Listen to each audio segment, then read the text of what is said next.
नमस्कार। उत्तर प्रांत चैनल में आपका स्वागत है।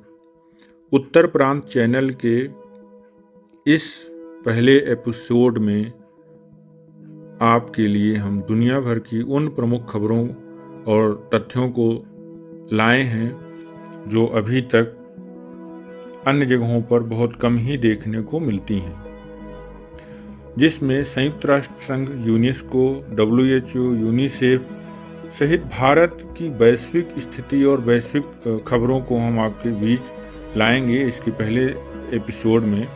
जैसा कि वैश्विक एजेंसियों में क्या कुछ हो रहा है, क्या कुछ प्रयास किए जा रहे हैं, मानवता और मानवीय गरिमा के लिए क्या चिंताएं की जा रही हैं, इन सभी तमाम चीज़ों को इस पोर्टल के माध्यम से, यूट्यूब चैनल के माध्यम से आप तक लाने की हम प्रयास कर रहे हैं।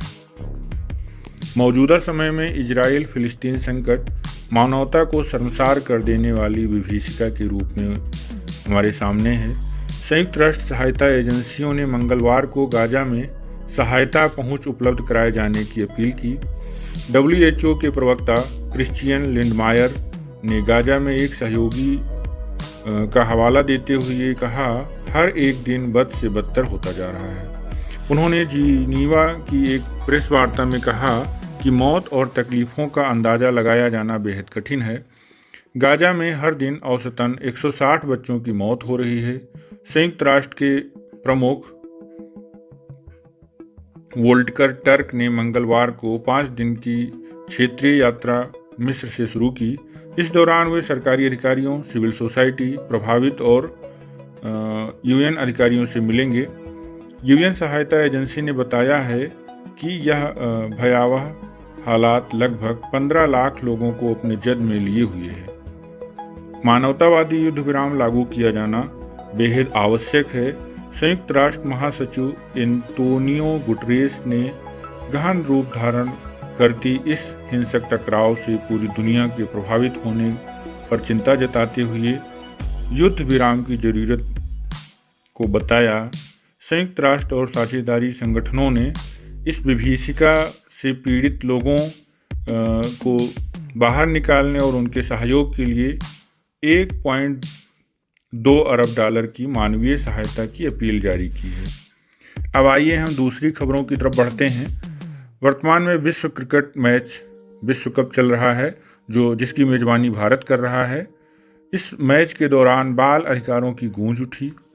संयुक्त राष्ट्र बाल कोष और अंतर्राष्ट्रीय क्रिकेट परिषद ICC की एक साझेदारी के तहत गुरुवार 2 नवंबर 2023 को विश्व कप में भारत श्रीलंका क्रिकेट मैच के दौरान बाल अधिकारों और लैंगिक समानता के समर्थन में मुंबई के प्रसिद्ध वानखेड़े स्टेडियम को नीले रंग से रोशन कर दिया गया। जी हाँ, दक्षिण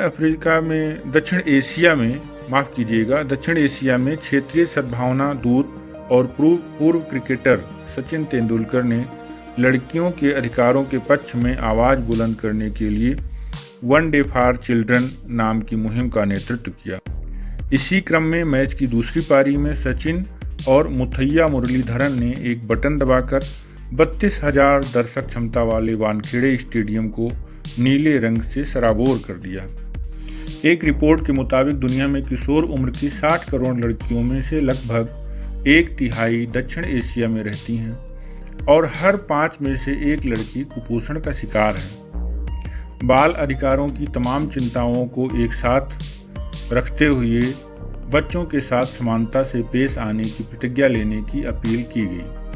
सचिन ने कहा, विश्व कप लोगों को एक साथ लाने और हर बच्चे के लिए आशा और समानता लाने का उपयुक्त क्षण है। लैंगिक समानता को बढ़ावा देने को संकल्पित होने पर जोर दिया गया। दर्शक दीर्घा से भी विश्व क्रिकेट के इस मंच से साझा अपील जारी की गई, जिसमें लैंगिक समानता को बढ़ावा देने और बच्चों के बाल अधिकारों की सुरक्षा के लिए साझा प्रयास की बात कही गई। आइए अब हम नेपाल की तरफ रुख करते हैं। बीते दिन शुक्रवार को रात लगभग आधी रात को 11:32-33 पर 6.3 और 4 की तीव्रता से आए भूकंप ने भारी नुकसान किया। संयुक्त राष्ट्र एजेंसियों द्वारा मुस्तैदी से राहत कार्यों में कार्य किया गया। नेपाल में संयुक्त रेजिडेंट कोऑर्डिनेटर हैना सिंगर हामदी ने एक इंटरव्यू में बताया कि भूकंप में लगभग 13 लाख लोगों के प्रभावित होने की आशंका है।